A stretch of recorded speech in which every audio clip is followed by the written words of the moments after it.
எல்லாருக்கும் நமஸ்காரம். இன்னைக்கு திருக்கோளூர் பெண் பிள்ளை ரகசியம் 2. அதாவது என்ன சொல்றா, முதல்ல வந்து நான் என்ன ஏதோ சொன்னார் பாருங்க. முதல் பேர் வைத்து வருகிறேன் என்று அக்ரூரை போல, அக்ரூரை மாதிரி நான் வந்து கூட்டின்னு வரேன், கண்ணனை கூட்டின்னு வரேன்னு சொன்னேன்னா அப்படின்னா இல்லையா. அடுத்தது வந்து அகமோய்ந்து விட்டவனோ விதிரரை போலன்ற, தன்னை வந்து ஒரு துரும்பா தான் சொல்றா. ஆனா அவ சொல்ற விஷயங்கள் எல்லாம் ஞானமா இருக்கு. அப்படியே அரிசியை பட்டு ராமானுஜர் அப்படியே சிலாகிச்சு போய் அப்படியே அவ சொல்றது ஏன் கேட்கிறார். அவருக்கு அவர் சொல்றதை கேட்கணுன்ற எண்ணம் வந்துடும். அவளையும் ஒரு ஒரு தன்னுடைய சிஷ்யா ஏத்துக்கணுன்ற அவர் எண்ணம் அவருக்கு மனசுல வந்துடுது. ரெண்டாவது அவர் என்ன சொல்றா, அதான் சொல்றாரு, அகமொழிந்து விட்டேனோ விதுரரை போலேன்னு. இது என்ன விதுரரோட கதை என்னன்னா, விதுரர் வந்து வியாசருக்கும் அவரோட அந்த அந்த ஹஸ்தினாபுரத்து ராஜா அந்த அரசியல் இல்லையா, அம்பிகா அம்பாலிகா அவங்களோட வேலை செய்யற ஒரு வேலைக்காரி, பிராஷ்மின்னு பேரு, சிவைன்னு சொல்லுவாங்க. பிராஷ்மின்னு சான்ஸ்கிரிட்ல, தமிழ்ல வந்து சிவைன்னு. அவளுக்கும் அந்த வியாசருக்கும் பிறந்தவர் தான் விதுரர். சத்தியவதி என்ன பண்றா, விசித்திர வீரியனோட ஒய்ஃப், இவங்க 2 பேரும், அவங்க அம்பிகையும் அம்பாலிகாவும் விசித்திரவீரியன் இறந்துட்டனால குழந்தை வராத போயிடுது. குழந்தை தாய்க வராது போல, வளராது போல இருக்கு, அதோட நின்று போயிடும் போல இருக்குன்னு நினைக்கிறேன். அப்ப அந்த ராஜா காலத்துல, அந்த காலத்துல இதெல்லாம் சகஜம். எப்படியாலும் அந்த வம்சத்தை நிறுத்தணுன்றதுக்காக என்ன பண்ணாரு, உடனே பீஷ்மரை கூப்பிட்டு, நீ தான் அவங்க கூட சேர்ந்து அவங்களுக்கு வந்து குழந்தைய உருவாக்கி கொடுக்கணும், இந்த அம்பிகைக்கும் அம்பாலிக்கும் அப்படின்னு கேட்கறா. சத்தியவதி கேட்கறா. சத்தியவதி கிட்ட அவர் ஒத்துக்க மாட்டேன்னு பீஷ்மர். நான் எடுத்த சபதம் நான் அதை ஒண்ணுமே பண்ண முடியாதுன்றார். அப்ப என்ன பண்றா, அடுத்தது வந்து வியாசர் வந்து சத்தியவதி சின்ன பொண்ணா இருந்தப்ப, அந்த கதை நான் உங்களுக்கு சொல்லியிருக்கேன் முன்னாடியே, பராசருக்கும் சத்தியவதிக்கும் பிறந்த ஒருத்தர் தான் வியாசர்னு. அந்த கதை முதல்லயே உங்களுக்கு ஒரு இதுல சொல்லியிருக்கேன். அந்த வியாசர் வந்து அவ வந்து பெரிய நாய் காட்டுல போறப்ப அவ அம்மா கிட்ட சத்தியவதி கிட்ட சொல்லிட்டு போறா, நீ என்ன நினைச்சா நான் வருவேன் அப்படின்னு. அப்ப சத்தியவதி என்ன பண்றா, அந்த வியாசரை நினைக்கிறா. வியாசர் வந்தவொடனே, வியாசர் வந்து சத்தியவதியோட பிள்ளை இல்லையா, அதனால வியாசர் வந்து சத்தியவதி கிட்ட தாயன்ற கணங்குறார். அவகிட்ட அவர்கிட்ட சொல்றாரு, நீ வந்து இவங்க 2 பேருக்கும் வம்சம் இல்லாத போயிடுறது, அதனால இவங்க 2 பேருக்கும் குழந்தை அழைக்கிறதுக்கு நீ ஒரு வம்சத்தை உருவாக்கணும்னு நினைக்கிறார். சொல்றா. அவர் என்ன பண்றார், பெண் என்ற ஆசையை விடுத்து, பெண் மோகம், அந்த ஆசைகள்லாம், உடல் ஆசைகள் எல்லாம் விட்டு, இந்த ஹஸ்தினாபுரத்து வம்சம் வளரணுங்கிற ஒரே எண்ணத்துக்காக தன்னுடைய அம்மா இட்ட கட்டளையை தன்னுடைய கடமையா எடுத்து செய்யணுங்கிறதுக்காக அம்பிகா கிட்ட போய் முதல்ல சேர்றார்.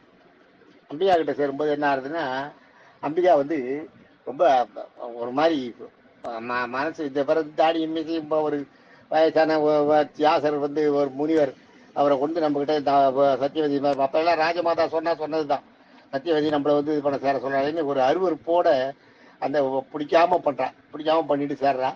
அப்படியே அவளுக்கு வந்து அந்த அவர் சேரும்போது அவருக்கு உடம்பெல்லாம் வெளுத்து போறது. அப்படியே ஒரு மாதிரி அவளுக்கு வந்து விருப்பம் இல்லாம சேரும்போது அதுல பிறக்கிற பிள்ளைதான் பாண்டு. அதனால அவளுக்கு பிறந்த பிள்ளை பாண்டு வந்து சோகையா, உடம்பெல்லாம் சோகையா அந்த மாதிரி பிறந்துடுறாரு. அதுக்கடுத்தது அம்பாலிகை கிட்ட சேர சொல்றார். சொல்றா, விட வந்து அம்பாலிகை கிட்ட சேர சொல்றா. அம்பாலிகை கிட்ட சேரும்போது அம்பாலிகை என்ன பண்றா, இவரை பார்த்த உடனே, வியாசரை பார்த்த உடனே கன்றாவியா இருக்கிற ஆள் உடனே கண்ணை மூடிடுறா. வியாசர் சேரும்போது கண்ணை மூடினதுனால திருதராஷ்டிரனும் கண் தெரியாதவனா குருடனா பிறக்கிறான், அந்தகனா பிறக்கிறான். அவளுக்கு மறுபடியும் என்ன பண்றா, அது வந்து வியாசர் வந்து சொல்லிடுறாரு இவகிட்ட, 2 பேர்கிட்டையும் அம்மா கிட்ட போய் 2 பேரும் இவர் தான் காமயிச்சியோட பண்ணலையே, இவர் அவன் சேரலையே அவங்கள, அதனால இவர் என்ன பண்றாரு, போய் அவங்க கிட்ட, அவன் அம்மா கிட்ட சத்தியவதி கிட்ட சொல்லிடுறாரு, இவங்க 2 பேரும் வந்து அருவருப்போடு சேர்ந்தாங்க, அதனால இந்த பிள்ளைகள் வந்து வீரநாள்லாம் இருப்பாங்க, ஆனா குறை இருக்கும். பெரிய பிள்ளைக்கு வந்து உடம்புல வந்து சோகம் இருக்கும், சின்ன பிள்ளைக்கு வந்து கண்ணு தெரியாது, கண்ணை மூடிட்டா, அதனால கண்ணு தெரியாது, அப்படிதான் குழந்தை பிறக்குன்றான். ஐயோ இது என்ன ஆயிடுச்சுன்னு உடனே மறுபடியும் போய் அவங்கள திட்டிட்டு, அம்பிகையை திட்டி மறுபடியும் கூப்பிட்டு, நீ வந்து மறுபடியும் வியாசர் கூட சேர இதெல்லாம் பண்ணக்கூடாதுன்னு சொல்றா. ஆனா அம்பிகைக்கு மனசு ஒப்பவே இல்லை. அவன் என்ன பண்றா, தன்னுடைய படிப்பெண் பிராஷ்மின்ற பணிப்பெண்ணை கூப்பிட்டு அவளை வந்து அம்பிகை மாதிரி வேஷம் போட்டு வியாசர்கிட்ட அமைச்சிடறான். அவன் என்ன பண்றா, வியாசர் மகாரிஷி, அவர் கூட நம்ம சேர்றதுல வந்து நமக்கு வந்து ஒரு தெய்வீக தன்மையோட ஒரு குழந்தை வேணும், ஒரு எல்லா நீதியும் தெரிஞ்சா, நீதி நியாய நேர்மை தவறாத ஒரு குழந்தை வேணும்னு வேண்டிக்கிறா. அதுல பிறக்கிறது தான் அந்த விதுரர். அதுல பிறக்கிறார். இந்த விதுரருக்கு என்ன பண்றார் வந்து விதுரர் பிறந்து வளர்றார். விதுரர் வந்து ஆக்சுவலா பிறந்தது என்னன்னா படிப்பு. இது சத்தியவதி போய் சத்தியவதிக்கிட்ட அதையும் சொல்லிட்டு போயிடுறார். இவங்க வரல, நீ சொன்ன மாதிரி அம்பிகா வரல, அவ வந்து பணி பண்ண அனுப்பிச்சுட்டா, இதுக்கு மேல நான் இதை வந்து இது மாதிரி இது பண்ணிட்டு கூடாது, தப்பு. நான் காம இச்சைக்கு பிறந்தவன் இல்லை, காம இச்சை மனத்துல கிடையாது. அதனால என்னால இது நான் பண்ணிட்டேன், உனக்கு 3 பேரை உருவாக்கி கொடுத்துட்டேன், போறோம், அதோட என்ன விட்டுருன்னு சொல்லிட்டு போயிடுறாரு, மறைஞ்சிடுறாரு. 3வது விதுரர் பிறந்தா சத்தியவதிக்கு மட்டும் தெரியும் இது வந்து அரச குலத்து பிள்ளை, வியாசருக்கு பிறந்த பிள்ளைன்னு. ஆனா அம்மா வந்து படிப்பெண், வியாசர் முனிவர், அம்மா படிப்பெண். ஆனா வியாசரோட அம்மா வந்து ராணி, ராஜமாதா. ஆக மொத்தம் ஏதோ ஒரு இடத்துல அரசு சம்பந்தம் இருக்கு அப்படின்றதுனால விதுரர் வந்து அரண்மனையிலே கண்ணு கருத்துமா அவ வளர்க்குறான். ஏன்னா இந்த 2 பிள்ளைகளும் சரியில்லை. அந்த பிள்ளை விதுரர் வளரும் போதே ரொம்ப நீதிமானா, ரொம்ப நேர்மையானவனாகவும், ரொம்ப பயங்கர மூலசாலியும் புத்திசாலியாகவும், ரொம்ப நியாயமானவனாகவும் வளர்றார். அவர் வளர்றதை பார்த்த உடனே என்ன பண்றாரு, பீஷ்மர் வந்து, பீஷ்மருக்கும் தெரியலையே அதெல்லாம், பீஷ்மர் வந்து அந்த அஸ்தினாபுரத்து அரண்மனையில் அவரை நீதி அமைச்சராக சொல்றாரு. நீதி பரிபாலனம் பண்றதுக்கு நீதி அமைச்சராக வச்சுடுறார். நீதி அமைச்சராக விதுரர் இருந்துட்டு இருக்காரு. நீதி அமைச்சராக இருந்தப்ப எப்ப பாஞ்சாலியை வந்து துரியோதனன் வந்து சபையில தூயில் இருந்தப்ப, நீ செய்யறது தப்பு, நீ வந்து அநியாயமா நீ வந்து தரையில விழுந்து வாழ போற, கீழே விழுந்து நீ வந்து உன்னோட உடம்புல இருந்து ரத்தம் கொட்டி நீ சாக போற அப்படின்ற வார்த்தையை அந்த பெரிய அந்த அரண்மனையில அந்த துயில் உறிஞ்சப்ப எதிர்த்து கேட்ட ஒரே ஆள் விதுரர் தான். வேற பீஷ்மரும் வேற துரோணர் கிருபர் எல்லாருமே வந்து அஸ்வத்தாமன் பண்றது சரியில்லைன்றது தெரிஞ்சும் கூட அதை வந்து கேட்க முடியல, தட்டி கேட்க முடியல. இதுல வந்து கர்ணன் வந்து அதை உற்சாகப்படுத்தினான். ஏன்னா கர்ணனுக்கு வந்து திரௌபதியை பழி வாங்கணும்னு ஒரு எண்ணம் மனசுக்குள்ள ஒரு வக்கரம் இருந்துட்டே இருக்குது. அதுக்கு ஒரு காரணம் இருக்கு, அதை நான் அப்புறம் சொல்றேன். அந்த மாதிரி அதனால கர்ணன் துரியோதனை உற்சாகப்படுத்தினா, இவங்க யாருமே தட்டி கேட்கல. கேட்ட ஒரே ஆள் வந்து விதுரர். இது இல்லாத விகர்ணன்னு ஒருத்தன், அந்த 100 பேர் கௌரவர்கள் ஒருத்தன், அவன் கேட்டான், அண்ணா நீ செய்யறது தப்பு, சரியில்லைன்னு. உடனே அவன் என்ன பண்ற, திட்டிட்டு அந்த விகர்ணனை எடுத்து துரத்தி விட்டுருவேன். துரத்தி விட்ட உடனே அவன் பாண்டவர்கள்ட்ட போய் சரணடைஞ்சிடறான். பாண்டவர்கள்ட்ட சரணடைஞ்சா கூட நான் என்னோட கூட பிறந்தவங்களை எதிர்த்து நான் சண்டை போட மாட்டேன் அப்படின்ட்டு அவன் சண்டை போடாத இருக்கான். பாண்டவர் சைடில் இருக்கான், ஆனால் சண்டைக்கு வராத இருக்கான். விகர்ணன் அந்த மாதிரி இருக்கான். விகர்ணனை வச்சு இந்த கௌரவர்களோட சில நுணுக்கங்களை எல்லாம் அவ தெரிஞ்சுக்கிறான். இது இப்படி இருக்க, விதுரர் வந்து சபையில் இருக்கார் இல்லையா, அம்மா இருக்கா சத்தியவதி, அவ அம்மா இருக்கும்போது காந்தாரியும் திருதராஷ்டிரம் அண்ணனும் இருக்கும்போது அவங்க சொல்ல தாண்டி போகக்கூடாதுக்காக அவர் சபையில் இருந்துட்டு இருக்கார், நீதியை சொல்லிட்டு இருக்கார். இந்த சூழ்நிலையில தான் பாண்டவர்கிட்ட வந்து பாண்டவர்களுக்கு ஒரு 5 கிராமத்தையாவது கொடுன்னு கேட்கறதுக்கு கிருஷ்ணன் தூது வர. கிருஷ்ணன் தூது வரும்போது கிருஷ்ணன் வந்து அரசவைக்கு தூது வரான்னு தெரிஞ்ச உடனே துரியோதனன் வந்து கிருஷ்ணன் எப்படியாவது நம்ம மயக்கி நமக்கு நம்ம சைடுக்கு இது பண்ணி கிருஷ்ணன் கொடுக்குற தடபுடலாம் மயங்கி அவன் வந்து நம்ம சொல்றதுக்கு வந்து ஒத்துன்னு போயிடணும் அப்படின்ட்டு தடபுடலான வரவேற்பு எல்லாம் பண்றான். ஆனா கிருஷ்ணன் என்ன பண்றாரு, அது பண்ணி மாளிகையில அரண்மனையில பெரிய இதை பண்ணி அவருக்கு சாப்பிட்றதுக்கு அவருக்கு வந்து எல்லா படிப்புகள் அது இது எல்லா வசதிகளையும் சகல மரியாதையும் சகல வசதிகளை வச்சுதான் வரவேற்கிறான் கிருஷ்ணனை. கிருஷ்ணன் வரவர் என்ன பண்றார், நான் வந்து தூது வந்தவன், உன்னோட வரசையிலிருந்து உனக்கு உன்னுடைய நீ போடுற இதை சாப்பிட்டுட்டு நான் வந்து சாப்பாடை சாப்பிட்டு நான் வந்து உனக்கு புறம்பா எதுவும் சொல்ல முடியாத சூழ்நிலை வந்துட்டா சொல்ல முடியாது, அதனால நான் உங்ககிட்ட உங்க அரண்மனையில தங்க மாட்டேன் அப்படின்ட்டு என்ன பண்றாரு, எனக்குன்னு ஒரு இடம் கேட்டு நேரம் அப்படியே அது போய் இந்த இவர் வீட்டுக்கு போயிடுறார், விதுரர் வீட்டுக்கு போயிடுறார். விதுரருக்கு என்னன்னா, விதுரர் அமைச்சராக இருக்கும்போது பீஷ்மர் என்ன பண்றார், விதுரருக்கு வந்து அந்த அஸ்தாபுரத்து சிற்றரசன் ஒருத்தன் தேவகன் ஒரு சிற்றரசன், அவனுக்கும் இதே மாதிரி ஒரு தாதி பெண்ணுக்கும் பிறந்த ஒரு பெண் வந்து இதுல எல்லாமே ஒரே இந்த மாதிரிதான் இருக்கும். அந்த ராஜாவுக்கும் அந்த அந்த சிற்றரசனோட அவையில் இருந்த தாதி பெண்ணுக்கு பிறந்த ஒரு பெண் வந்து ஸ்ருதைன்னு பேரு. அந்த பொண்ணுக்கு கல்யாணம் பண்றது எப்படின்றது அவன் பார்த்துட்டு இருக்கும்போது பீஷ்மர் பண்ற அந்த பொண்ணை கொடுத்து விதுரருக்கு கல்யாணம் பண்ணி வச்சிடறான். விதுரர் வந்து பீஷ்மர் பண்ணி வச்சா ரைட், நம்ம அதை பத்தி ஒன்றும் இல்லை, நம்ம பண்ணி வச்சதை பண்ணிக்கிறா, கல்யாணம் பண்ணிட்டு வாழ்ந்துட்டு இருக்கிறவர். 2 பேரும் பயங்கர கிருஷ்ண பக்தர்கள். கிருஷ்ணன் மேல அவ்வளவு மரியாதை, அவ்வளவு அந்த அந்த மனசுல வந்து உண்டு ஆத்மார்த்தமான பக்தி அவங்களுக்கு 2 பேருக்குமே இருக்கு. இவர் என்ன பண்றாரு, நான் இங்க தங்க மாட்டேன், என்னுடைய பக்தன் வீட்டுல தங்கிறேன் போய் விதுரர் வீட்டுல தங்கிறார்.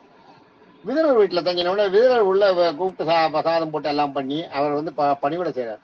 விதுரரோட சிறுதை அந்த வந்து கிருஷ்ணனுக்கு பணிவிடை செய்யும் போது என்ன பண்ணாரா, விதுரர் வந்து கிருஷ்ணனுக்கு போஜனத்துக்கு எல்லாத்துக்கும் ஏற்பாடு பண்றதுக்கு பொருள்கள்லாம் சேகரிச்சு வரத்துக்கு போயிருந்தாராம். கிருஷ்ணன் திடீர்னு எதிர்பாராத வரவு தானே கிருஷ்ணன். அப்ப சிறுதை வந்து இவருக்கு கிருஷ்ணனுக்கு வந்து வாழைப்பழம் உரிச்சு கொடுத்தாலாம். வாழைப்பழத்தை உரிச்சு கொடுக்கும்போது கிருஷ்ணனையே பார்த்துட்டு அவளுக்கு ஆத்மார்த்தமான பக்தி இல்லையா, அந்த கிருஷ்ண பக்தியிலேயே மயங்கிட்டு பழத்தை எல்லாம் கீழே போட்டு தோலை கொடுத்தான். கிருஷ்ணனும் தோலை வாங்கி வாங்கி சாப்பிட்டே இருந்தாராம். இந்த நேரத்துல வந்து விதுரர் வந்து பார்த்துட்டு, அடிப்பாவி இந்த மாதிரி பண்றிய, பழத்தை போட்டு தோலை கொடுக்குறியே அப்படின்னு உடனே அவளை நகர்த்தி விட்டுட்டு வீட்டு கோச்சிட்டு அவளை நகர்த்தி விட்டு இவர் என்ன உரிச்சு பழத்தை கொடுக்குறாரு. பழத்தை வாங்கி கிருஷ்ணன் சாப்பிட்டுட்டு, இது வரைக்கும் நான் சாப்பிட்ட அந்த ருசி இதுல இல்லையே, இப்ப கொடுத்ததுல நீ என்ன பண்ணுன்னு கேட்கிறாரு.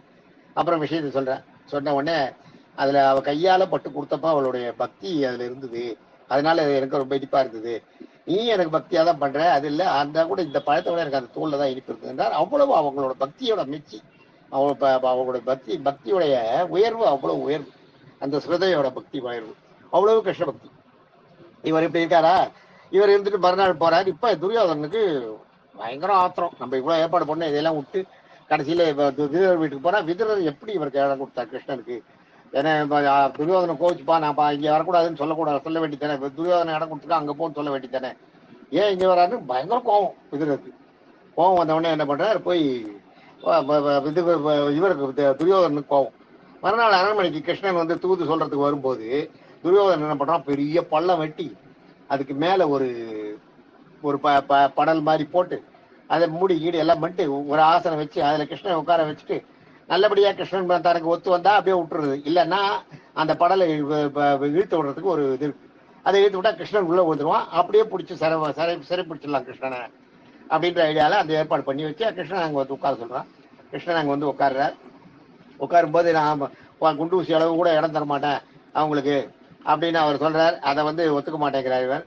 கேட்கிறார், எவ்வளவோ சொல்றார், சொல்லி கிள்ளி பார்த்துட்டு அது கேட்காத போன உடனே அப்ப விதுரர் வந்து கிருஷ்ணன் வந்து கேட்கலன்னு உடனே விதுரர் வந்து துரியோதனுக்கு, அவர் நீதி அமைச்சர் இல்லையா, நீ வந்து கிருஷ்ணன் சொல்றதை கேட்டு 5 கிராமத்தை கொடுத்துரு, அதுதான் நல்லது. அப்பயும் அந்த இதை சொல்றாரு, கிருஷ்ணன் தூது வந்திருக்கிறது சமாதானமா போறதுக்கு, பெரிய போரை நீ தவிர்க்கணும்னா 5 கிராமம் தானே கேட்கறாங்க, 5 பேருக்கு 5 கிராமத்தை கொடுத்துட்டு போன்னு சொல்றாரு.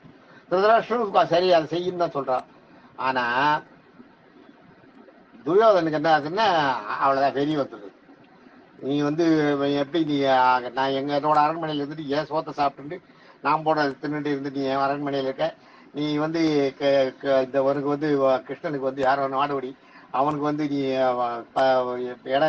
இடைய குளத்துல சேர்ந்தவன், அவனுக்கு போய் நீ பறிஞ்சு பேசிட்டு இருக்க, நீ உன் புத்தியை காட்டிட்டு பத்தியா, நீ வந்து ஒரு தாதி பெத்த புள்ள தானே, வேசி மகன் நீ. தாதின்றது வந்து அந்த அம்மாவை சொல்றான், அவன் அம்மாவை, அதாவது சிவைய வந்து அந்த இடத்துல இருந்தவ தானே, அவன் வந்து மணிப்பெண்ணா இருந்தவ வந்து அந்த அம்பாலி சொல்றான்றதுக்காக போய் வியாசன் கூட சேரலாமா, மாட்டேன்னு சொல்ல வேண்டியதானே. அதனால அந்த அம்மாவை வேசின்ற, வேசி மகன் நீ, அதனால நீ உன் புத்தியை காட்டிட்ட பாருன்னு துரியோதனை திட்டுறான். தன் தாயை திட்ட உடனே விதுரருக்கு தன்னறியாத கோபம் வந்தது. இது ஒரு ப்ரீ பிளான், கிருஷ்ணனோட பிளான் இது. ஏன்னா விதுரர் கையில விதுரர் வந்து என்ன பண்றார், விதுரருக்கு எக்கச்சக்க கோபம் வந்து, அது என்னன்னு சொல்றேன். விதுரருக்கு பயங்கரமான கோபம் வந்துடுது. கோபம் வந்து என்ன பண்றார், துரியோதனை வந்து உன்னை வந்து பிள்ளைன்னு நினைச்சு வளர்த்தவன் நீ நரியும் பாம்பு நரியுமா ஆயிட்டிய, நீ இப்படி ஆயிட்டிய, உங்க கூட நான் இனிமே இருக்க மாட்டேன் அப்படின்ட்டு அவருக்கு வந்து பிரம்ம தனுசுன்னு ஒண்ணு அவருக்கு உண்டு. அது அவருக்கு வந்து பிரம்மா நேரா கொடுத்து, அந்த தனுசை யாராலையும் வெல்ல முடியாது, அந்த தனுசை அவர் கையில இருக்க வரைக்கும் அவரை யாராலையும் வெல்ல முடியாது. அவர் வந்து துரியோதனன் சைட்ல இருந்து சண்டை போட்டால் நிச்சயம் பாண்டவர்களுக்கு தோல்விதான். இது கிருஷ்ணனுக்கு நன்னா தெரியும். ஆக விதுரரை இந்த போர்ல இருந்து ஒதுக்கணும், முக்கியமான விஷயம். அதை பண்ணினாதான் பாண்டவர்கள் ஜெயிக்க முடியுறது கிருஷ்ணனுக்கு தெரியும், கிருஷ்ணனுடைய தந்திரம். அதனாலதான் அவர் வந்து ஒரு துரியோதனை தவிர்த்து போய் விதுரர் வீட்டுல சாப்பிட்டார். விதுரர் வீட்டுல சாப்பிட்டது விதுரோட பக்தியை மெச்சினா மாதிரி ஆயிடுத்து. துரியோதனன் கிட்ட வந்து ஒரு பகையை உண்டு பண்ணி துரியோதனன் கிட்ட இருந்து விதுரரை பிரிச்சா மாதிரி ஆயிடுச்சு. சொன்ன உடனே இவருக்கு என்ன ஆயிடுது, வெறி வந்து விதுரருக்கு தாழ முடியாது. அது வரைக்கும் கோவப்படாத விதுரர் கோவம் வெறியாகி, இந்த பிரம்ம தனுசை வச்சுட்டு நான் உங்க கூட சண்டை போட மாட்டேன், இந்த பிரம்ம தனுசை யாருக்கும் உதவாத போட்டுன்னு அந்த தனுசை ஒடிச்சுடுறாரு. அவையிலேயே ஒடிச்சுட்டு, இனிமே நான் இங்க இருக்கவே மாட்டேன், உன் அவையில இருக்கவே மாட்டேன், நான் அப்படியே தேசாந்திரம் போறேன், எங்கேயாலும் நாடு சுத்தி போறேன் அப்படின்ட்டு போயிடுறாரு. அவர் அங்க அந்த வெளியில போற நாட்டை விட்டு போயிடுறார். அதான் அகமொழிந்து விட்டேரும் விதுரரை போல, அகம்னா வீடு, அவரோட வீட்டை விட்டு போயிடுறார். அவர் ஒய்ஃபு கூப்பிட்டு அவர் அப்படியே தேசாந்திரம் போயிடுறார். அதுக்கப்புறம் கடைசியில வந்து எல்லாம் போரெல்லாம் முடிஞ்சு திருதராஷ்டிரனும் காந்தாரியும் வந்து ரொம்ப அழறா விதுரர் இல்லாததுக்கு. விதுரர்கிட்ட எவ்வளவோ கெஞ்சலாம் எல்லாம். விதுரர் இல்லைன்றது வந்து ரொம்ப இதுவா இருக்குது. இதுக்கு நடுவில் வந்து பாண்டவர்கள்லாம் தோத்து போயிட்டா, எல்லாரும் சேர்த்து போயிட்டா, திருதராஷ்டனும் காந்தாரியும் தான் இருக்கா. இது தெரிஞ்ச உடனே விதுரர் எங்கெங்கேயோ போய் சுத்திட்டு இருந்தவர், ஊரெல்லாம் தேசாந்திரம் போயிட்டு இருந்தவர் வரார் ஹஸ்தினாபுரத்துக்கு.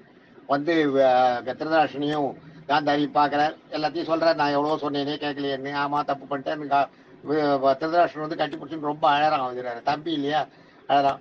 அழுத உடனே எப்படியா இருந்தாலும் அண்ணனையும் அண்ணியும் விடக்கூடாதுன்றதுக்காக அவங்க 2 பேரையும் கூப்பிட்டு, இனிமே அவன் திருதராஷ்டிரே சொல்லிடுறாரு, இனிமே நான் வந்து இந்த நாட்டை இருக்க மாட்டேன். எனக்கு இந்த நாடை பார்க்கும்போதெல்லாம் என் பிள்ளைகள்லாம் எழுந்து இந்த நாட்டு இந்த செல்வம் இதனால தான் எனக்கு இவ்வளோ பெரிய கஷ்டம் வந்தது அப்படின்ட்டு சொல்றார். சொன்ன உடனே விதுரர் வந்து அவங்க 2 பேரையும் கூப்பிட்டு இமயமலை சைடு போயிடுறாரு. போய் வானப்பிரஸ்தம் இருந்து, வானப்பிரஸ்தம்ன்றது அப்படியே காட்டுல இருந்து காய்கறிகளை ஒரே வேலை சாப்பிட்டுட்டு இருக்கிறது. அதுக்கப்புறம் வெறும் தண்ணியை மட்டும் குடிச்சுட்டு இருக்கிறது. அதுக்கப்புறம் அதுவும் இல்லாத அப்படியே உட்காந்து வெறும் காத்தையே ஆகாரமா சாப்பிட்டு 7 நாள் இருக்குது. அதுக்கெல்லாம் ஒரு மண்டலம் கிடக்குது. 7 நாள் காத்தையே ஆகாரமா இருந்து சாப்பிட்டு இருந்துட்டு அப்படியே உயிரை விட்டுருது. வானப்பிரஸ்தம்ன்றது அந்த வானப்பிரஸ்தத்துக்கு போய் கடைசியில் அவங்க 3 பேரும் அந்த மாதிரி காலமாயிடுறதா பாரத கதையில இருக்கு. அதான் இதுலதான் அந்த பெண் பிள்ளை இதைத்தான் சொல்றா, திருக்கோளூர் பெண் பிள்ளை. அகமொழிந்து விட்டோம், நீதிக்காக தன்னுடைய நாட்டு வீடு எல்லாத்தையும் திறந்து தேசாந்தம் போனவர் இல்லையா, நல்ல வசதியா வாழ்ந்துட்டு இருந்தவர் நீதி சொல்லணும்ன்றதுக்காக போனார் இல்லையா விதுரர். அதைத்தான் சொல்றார், அகமொழிந்து விட்டோனும் விதுரரை போலே அப்படின்னு. இது அப்ப எவ்வளவு தூரம் அந்த திருக்கோளூர் பெண் பிள்ளை வந்து அவ வந்து ஒரு சாதாரண அந்த ஊர்ல இருக்க ஒரு இடப்பெண், ஒரு சாதாரண இடப்பெண். அவங்களுக்கு வந்து இந்த கதையெல்லாம் தெரிஞ்சிருக்கு. ராமாஜர் ஆச்சரியப்படுறாரு இதை கேட்டு. அப்படியே அவளை தடுக்கிறாரு, நீ போகக்கூடாது அப்படின்ட்டு. நாளைக்கு இன்னொரு பிரவசனத்தை பார்ப்போம். இது மாதிரி 82 பிரவசனம் இருக்கு திருக்கோளூர் பெண் பிள்ளை ரகசியத்துல. இது வந்து அவர் எழுதியிருக்காரு. ராமானுஜர் சரித்திரத்துல இது வரும். தேங்க்யூ. நாளை சந்திப்போம்.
இதுல அரசவையில கிருஷ்ணனுக்கு இடம் கொடுத்து கீழே ஒரு பள்ளம் வெட்டி அது மேல படல் போட்டு உட்கார வச்சிருந்தான் இல்லையா.